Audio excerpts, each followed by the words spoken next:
नुकसान होने वाला है, बल्कि भारत देश के तमाम लोगों को नुकसान होगा, क्योंकि भारत विविधताओं का देश है, अनेकताओं में एकता को समाया हुआ देश है। और आदिवासी संस्कृति जो प्रकृति से उतना ही लेती है जो जीवन चलाने के लिए आवश्यक है, और उस संस्कृति को भी धीरे धीरे आघात पहुंचाने का प्रयास किया जा रहा है व्यवस्थाओं के द्वारा। तो उनको हम आगाह करना चाहते हैं कि आदिवासियों का जो जीवन है, जो प्रकृति के साथ में संवादिता है, जंगल बचाना, जमीन बचाना, पानी बचाना, हवा बचाना, इस आंदोलन को आप लोग दबाने का जो प्रयास कर रहे हैं, उनका अनदेखी जो कर रहे हैं, उसका खामियाजा आज की तारीख में हम लोग स्वयं भुगत रहे हैं कि गर्मी के समय में अत्यधिक गर्मी हो रही है, कहीं बाढ़ आ रही है, तूफान आ रहा है, भूकंप आ रहा है, और प्रकृति का संतुलन निरंतर बिगड़ते जा रहा है। आपने देखा कोरोना महामारी जैसी आई, तब आप त्राही त्राही से बिल्कुल त्रस्त हो गए और ऑक्सीजन नहीं मिल रहा था। आपके पास में लाखों करोड़ों अरबों रुपए थे, लेकिन ऑक्सीजन सिलेंडर आपके पास में नहीं था। तो जंगल बचाने का जो आंदोलन है, जिसमें देश का आदिवासी समुदाय कर रहा है, उससे आप लोगों को भी शरीक होने की जरूरत है। जंगल बचेगा, जमीन बचेगा, पानी बचेगा और अन्न मिलेगा। न तो सिर्फ आदिवासी सुरक्षित रहने वाला है,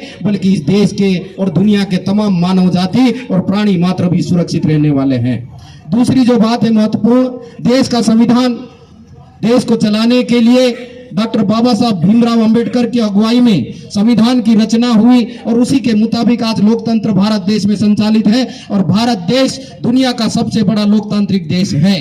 लेकिन किंचित विचारधारा के लोग इस संविधान को आघात पहुंचाने का, धीरे धीरे खत्म करने का प्रयास कर रहे हैं, और यहां तक का स्टेटमेंट दे रहे हैं कि ये देश का संविधान ठीक नहीं है, इसे बदल दिया जाना चाहिए। लेकिन वो भी भूल में है।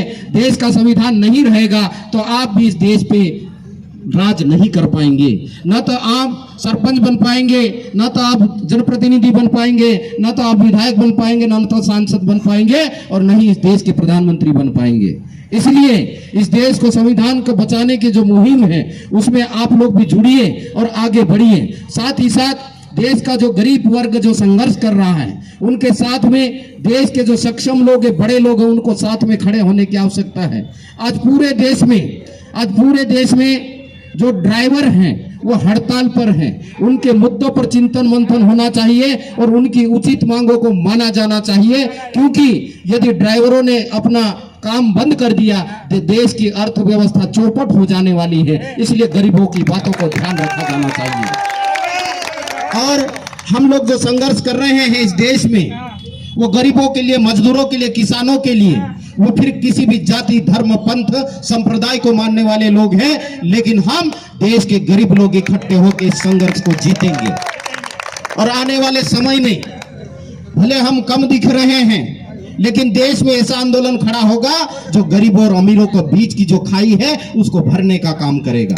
साथ ही साथ इस देश में स्वतंत्रता, बंधुता, समानता की जो बात देश की संविधान की प्रस्तावना में की गई है, उसको स्थापित करने की जो लड़ाई है, इस लड़ाई में गरीब और अंतिम पंक्ति का व्यक्ति भी खड़ा होगा। इसलिए जो महकमे में बैठे हुए हैं, ऊंचे पायदानों पर बैठे हैं, उनको सतर्क हो जाने की जरूरत है कि गरीबों का आवाज को सुन लीजिए। इस देश के जो गरीब लोग हैं, आदिवासी लोग हैं, दलित लोग हैं, ओबीसी के लोग हैं, माइनॉरिटी के लोग हैं, उनकी आवाज को सुना जाए, उनके साथ में न्याय हो, नहीं तो देश में बड़ा आंदोलन हम लोग खड़ा करने जा रहे हैं।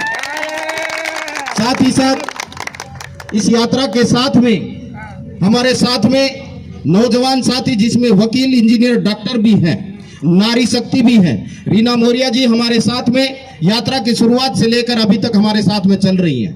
साथ ही साथ नारी शक्ति हमारे साथ में दिन भर जुड़ती है, शाम को घर जाती है। और मेरे साथ में लगभग 35 से 40 लोग निरंतर 17 दिन के लिए निकले हुए हैं। ये लोग वो लोग हैं जो देश के लिए, समाज के लिए अपना जीवन समर्पित करने के लिए तैयार हैं। तालियों की गड़गड़ाहट से उनके हौसला का अफजाई कीजिए। और यहाँ पर आप लोग उपस्थित होकर हमारी बातों को ध्यान से सुना, उनके लिए मैं तालियों की गड़गड़ाहट से स्वागत, अभिनंदन करता हूँ। और हमारे गरीबों के मुद्दों के साथ में जब जब आप लोग याद करेंगे हम आपके साथ में हैं, आप अकेले नहीं है, देश के जो आंदोलनकारी लोग हैं आप लोगों के साथ में हैं। और यहाँ के जो सामाजिक कार्यकर्ता जो संघर्ष कर रहे हैं उनके साथ में देश भर के आदिवासी लोग खड़े हुए हैं। मैं पुनः आप लोगों को बधाई और शुभकामना देने के साथ ही आपकी जो मांग है ड्राइवरों की वो पूर्ण होगी इस यात्रा के माध्यम से मंगल कामना करता हूं। भारत देश की रक्षा कौन करेगा? भारत देश की रक्षा कौन करेगा? भारत देश की रक्षा कौन करेगा? संविधान की रक्षा कौन करेगा? संविधान की रक्षा कौन करेगा? प्रकृति की रक्षा कौन करेगा? प्रकृति की रक्षा कौन करेगा? संस्कृति की रक्षा कौन